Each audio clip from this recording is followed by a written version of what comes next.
Ok, pessoal, ainda sobre o direito sucessório, um tema de grande relevância é exatamente encontrar aqueles que se encontram legitimados a suceder ao tempo da abertura da sucessão. Vejam, hoje um dos aspectos de grande relevância envolvendo o direito de família e o direito das sucessões é o seguinte: imaginemos que uma pessoa portadora de uma doença, da qual é sabedora de que seu fim se encontra próximo, premente, deseja manter congelado o seu material genético. Digamos, um homem autoriza manter congelado os seus espermatozoides e deixa por escrito a possibilidade de que esses espermatozoides sejam inclusive utilizados após o seu óbito. Ok? Vem ele, então, a falecer e, diante daquela autorização por escrito, sua esposa se utiliza de seu material genético, ora congelado. Pergunta-se, daí ocorre a fecundação, consequentemente a nidação, e ocorre ao final um nascimento com vida. Esse novo ser é herdeiro do decujus? Não. Numa sucessão legítima, não. Por quê? Porque o artigo 1798 é taxativo. Legitimam-se a suceder as pessoas nascidas ou já concebidas no momento da abertura da sucessão. Se ali a pessoa simplesmente deixou uma autorização por escrito em que o seu material genético poderia ser utilizado pela sua esposa pós-mortem, e ela assim o fez, no momento em que o óbito ocorreu, aquele novo ser não havia nascido e nem tampouco se encontrava concebido. Então, consequentemente, havendo o seu nascimento, ele não está legitimado a figurar como seu herdeiro. Ele está legitimado a figurar como seu filho, mas não como seu herdeiro. Ora, não teríamos propriamente uma consonância entre o direito de família e o direito das sucessões? Teríamos. Por quê? Porque se numa sucessão legítima esse filho não poderia ser havido como herdeiro, o mesmo eu não poderia dizer numa sucessão testamentária. Se esse homem, já sabedor de que seu fim era premente, que ele estava deixando o material genético congelado e autorizando a utilização do mesmo pós-mortem, ele deveria ter também buscado um cuidado no que diz respeito ao aspecto sucessório. Porque se esse filho nascido não está legitimado a suceder numa sucessão legítima, o mesmo eu não poderia dizer numa sucessão testamentária. Por quê? Porque sobre esse aspecto, o artigo 1799 admite que pessoas ainda não nascidas ou não concebidas sejam incluídas em um testamento, e inclusive pessoas jurídicas. Vejamos, na sucessão testamentária, podem ainda ser chamados a suceder os filhos ainda não concebidos de pessoas indicadas pelo testador, desde que vivas estas ao se abrir a sucessão. As pessoas jurídicas, e inclusive as pessoas jurídicas cuja organização tenha sido determinada sob a forma de fundação. Mas vejam, a partir do momento em que eu ajusto a possibilidade de que um filho ainda não concebido, mas que pode vir a ser concebido, seja incluído como meu herdeiro testamentário, ficaríamos, sobretudo, aguardando ad nutum o seu nascimento? Evidentemente que não. Por quê? Porque o legislador estabelece, nos termos do parágrafo 4º do artigo 1800, que, se decorridos 2 anos após a abertura da sucessão, não for concebido herdeiro esperado, os bens que haviam sido a ele reservados, salvo disposição em contrário, caberão aos herdeiros legítimos. E caberão aos herdeiros legítimos sempre observando a ordem de vocação hereditária, cujo artigo 1829 do Código Civil vem a estabelecer. Agora, claro, nós vamos encontrar aqui nos artigos 1801 e 1802 pessoas que não estão admitidas a serem incluídas, nem nomeadas como herdeiros e nem tampouco como legatários. Como, por exemplo, as testemunhas de um testamento. Claro, a partir do momento em que eu figurei como testemunha testamentária, eu não estou admitido a figurar como herdeiro ou legatário. Mas, aberta a sucessão, precisamos saber se haverá ou não aceitação ou renúncia da mesma por parte dos herdeiros. E nesse sentido, o que nós podemos afirmar? Que a aceitação pode ser expressa ou tácita. Quando eu, de antemão, digo aceito o quinhão que está a mim destinado, eu busquei uma aceitação expressa, mas quando eu simplesmente me silencio, nós vamos interpretar esse silêncio como uma aceitação tácita. Tanto é que, sobre esse aspecto, o artigo 1807 frisa que o interessado em que o herdeiro declare se aceita ou não a herança, poderá, 20 dias após a abertura da sucessão, requerer ao magistrado um prazo razoável, não maior do que 30 dias, para nele se pronunciar o herdeiro, sob pena de haver a herança por aceita. Então, a aceitação, indiscutivelmente, pode ser expressa ou tácita. E a renúncia? A renúncia tem que ser expressa. Não se trabalha com uma renúncia tácita. E vejam, sendo expressa, nos moldes do artigo 1806, esta só se dará por termo nos autos ou por escritura pública. Então é muito comum lançarmos mão da chamada escritura pública de renúncia de direitos hereditários. Ora, mas qual é propriamente o efeito da renúncia frente aos demais herdeiros? Querem ver? Vamos ver de que forma isso costuma ser cobrado no exame de ordem. Temos aqui uma pessoa que nós vamos chamar de A. E A tem 2 filhos, B e C. Ok. Aberta a sucessão, ou seja, com o óbito de A, a herança se transmite, como vimos pelo artigo 1784, ou per leges, por obra da lei, aos herdeiros do decujus. Mas digamos que aqui eu tenha, na figura de C, um chamado herdeiro renunciante. Ele não quer se utilizar daquele direito que a lei a ele reservou. Ele quer renunciar a esses bens. Mas ele, ao renunciar, se preocupa. Por quê? Porque digamos que ele tenha 2 filhos, a quem nós vamos chamar de D e E. Pergunta-se, com a renúncia do herdeiro C, D e E são chamados a suceder a parte que a ele caberia? Não. Nós vamos interpretar que o herdeiro renunciante é como se nunca houvesse existido. Se ele nunca existiu, ele certamente não deixou descendentes. E a parte do herdeiro renunciante acresce aos herdeiros que se encontrarem na mesma classe. Então, se aqui cada um teria direito a 50% dos bens, ao se promover a renúncia por parte do herdeiro C, o herdeiro B se beneficiaria em 100% dos bens. Leia-se, repito, o herdeiro renunciante é como se nunca houvesse existido. Logo, não se falará em direito de representação. Vejam que sobre esse aspecto, o artigo 1810 e 1811 foi absolutamente taxativos.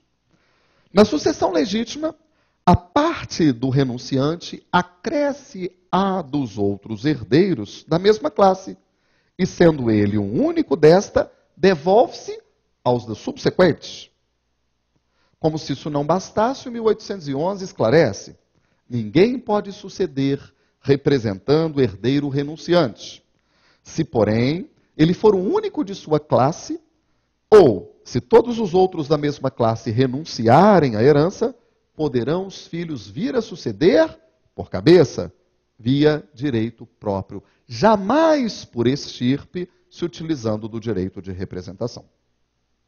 Agora, a verdade é que uma vez aceita ou promovida a renúncia da herança, esses atos serão sempre havidos como irrevogáveis, até para buscarmos propriamente uma segurança jurídica. Por quê? Porque se os atos de aceitação e de renúncia fossem passíveis de revogação, nós buscaríamos a mais absoluta balbúrdia. Ah, hoje eu quero aceitar, amanhã pensei bem, eu quero renunciar. Não. Uma vez aceita ou uma vez repudiada a herança, os atos de aceitação ou de renúncia serão sempre havidos como irrevogáveis. Ok. Se o herdeiro renunciante é como se nunca houvesse existido, não se podendo falar acerca do direito de representação, o que nós diríamos a respeito da consequência oriunda de um herdeiro que tivesse sido não havido como renunciante, mas como um herdeiro excluído da sucessão? Querem ver? Num passado não muito distante, a mídia veiculou com uma propriedade muito grande um bárbaro crime de homicídio que uma moça teria cometido em face de seus próprios pais. Ok. À época, os jornais de grande circulação, as grandes revistas, passaram a questionar a respeito da possibilidade de que aquela moça, em coautoria com o namorado e com o cunhado, pudessem, ela propriamente dita como herdeira, vir a ser deserdada. E claro, deserdação não seria propriamente, na acepção jurídica, a figura a ela atribuída, mas sim a sua exclusão dos bens a que ela faria jus por indignidade. Ora, por quê? Aquela pessoa se enquadrou nas penas relativas à indignidade, propriamente nos moldes do artigo 1814, em seu inciso 1. Claro, o artigo 1814, em seus 3 incisos, cuida de hipóteses de indignidade. Mas, precisamente naquele caso célebre, diz o legislador que são excluídos da sucessão os herdeiros ou legatários que tiverem sido autores, coautores ou partícipes de homicídio doloso na forma tentada ou consumada contra a pessoa de cuja sucessão se tratar, seu cônjuge, companheiro, ascendente ou descendente. Conclusão. O que nós tínhamos naquela situação prática? O casal, que nós vamos chamar de A e B, da união desse casal sobreveio o nascimento de 2 filhos, C e D. Ela, a moça, havida como uma pessoa que, por ter cometido crime de homicídio na forma dolosa, consumada, em face de seus próprios pais, foi declarada por sentença, nos moldes do artigo 1815 do Código Civil, como indigna para receber esses bens. E a ela se aplicou uma pena, a chamada pena de erepção. O que é propriamente a pena de erepção?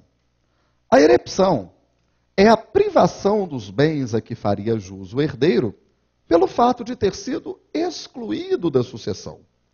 E por isso, os bens a que ela faria jus são chamados de bens erepitícios. Então, o que são propriamente os chamados bens erepitícios? São bens erepitícios, os bens a que faria jus o herdeiro e fora deles privado pelo fato de ter sido excluído da sucessão. Naquela hipótese não seria cabível a deserdação. Por quê? Porque deserdação depende de testamento. E aquele casal faleceu ab intestato, sem deixar testamento. Logo, o irmão, único interessado em vê-la excluída dos bens a que ela faria jus, teve que provocar o judiciário, num prazo decadencial de 4 anos a contar da abertura da sucessão, leia-se óbito, para que nos moldes do artigo 1815 ele obtivesse uma sentença excluindo aquela herdeira dos bens a que ela faria jus. A ela se aplicou a chamada pena de erepção, os bens a que ela faria jus são consequentemente chamados de bens erepetícios, mas passaríamos a questionar. E se na época daquele bárbaro homicídio, ela tivesse um filho, nascido ou ao menos concebido ao tempo da abertura da sucessão? Esse filho seria legitimado a receber a parte a que ela caberia? Ora, a resposta é indiscutivelmente positiva. E positiva por quê?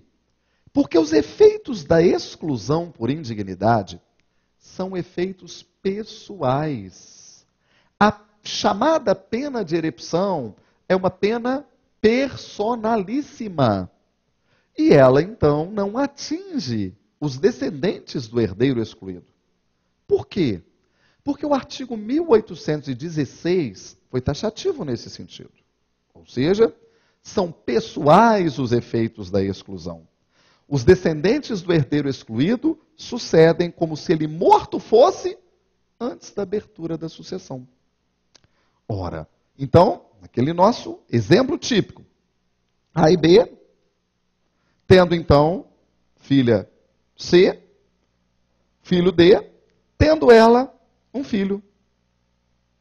Ela se vendo excluída, é como se morta fosse, e aplicando o artigo 1816, não teríamos dúvida, então, de que, sobre esse aspecto, 50% dos bens estariam destinados ao filho do casal, D, e os outros 50% ao descendente da herdeira excluída. Por quê? Dado o caráter personalíssimo da chamada pena de erepção. Agora, claro, ela não tem direito à administração desses bens, ela não tem direito ao usufruto desses bens e nem tampouco direito a uma sucessão eventual. Logo, aqui um dos aspectos de grande importância frente ao direito sucessório está justamente em catalogar os efeitos alusivos à exclusão por indignidade e os efeitos alusivos à renúncia. Então vamos lá, catalogar e buscar mentalizar a seguinte regra: o herdeiro renunciante, como já havíamos concluído, é como se nunca houvesse existido. Se ele certamente nunca existiu, ele não deixou herdeiros. Logo, não haverá direito de representação. Nós vimos que sobre esse aspecto herdam aqueles que estiverem na mesma linha de vocação hereditária. Ao contrário, o que nós podemos dizer em relação ao excluído? O herdeiro excluído por indignidade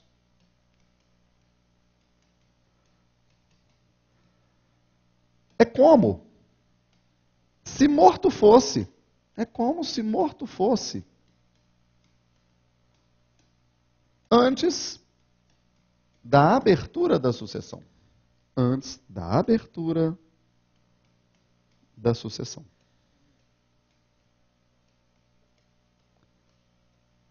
Logo, haverá direito de representação. Então, isso aqui é algo que nós precisamos mentalizar. O herdeiro renunciante é como se nunca houvesse existido. Logo, não haverá direito de representação. Ao contrário, o herdeiro excluído por indignidade é como se morto fosse antes da abertura da sucessão. Logo, haverá direito de representação. Ora, e quando é que haverá propriamente o chamado direito de representação? Quando a lei chama certos e determinados parentes a suceder, naquilo a que teria direito outros se vivos fossem. Vejam que, sob esse ângulo, o legislador, nos moldes do artigo 1851, chama atenção justamente para o denominado direito de representação, que não haverá, como vimos, para as hipóteses de renúncia, mas que estará presente nas hipóteses onde houver a exclusão por indignidade. E vejam, que regras nós precisamos apontar a respeito do chamado direito de representação? Primeiro aspecto, vamos imaginar que alguém tivesse falecido deixando um testamento. Nesse testamento eu gostaria que A herdasse os meus bens. Mas como A pré-morreu em relação a mim, será que seus filhos têm direito de representá-lo? Resposta: não. Por quê? Porque não existe direito de representação numa sucessão testamentária. Não. Vejam que o direito de representação consagrado pelo artigo 1851 e subsequentes está inserido no capítulo que cuida da sucessão legítima. Então aqui prevalece a primeira regra sobre o direito de representação. Vamos lá ver. Direito de representação. Figura típica e exclusiva. Figura típica e exclusiva da sucessão legítima.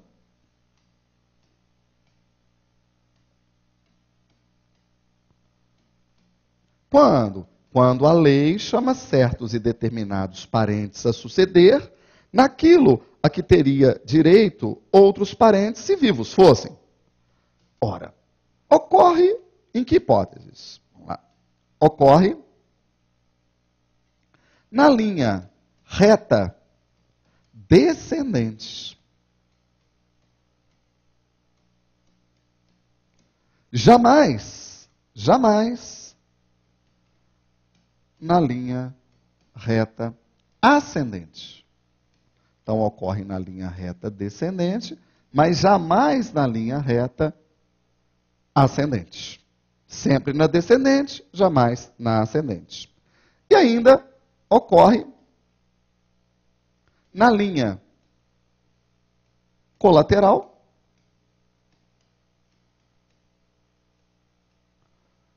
em caso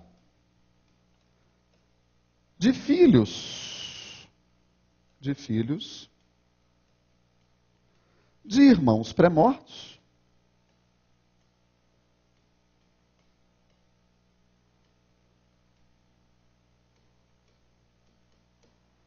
quando com outros irmãos concorrerem, ou seja, nas hipóteses do artigo 1853.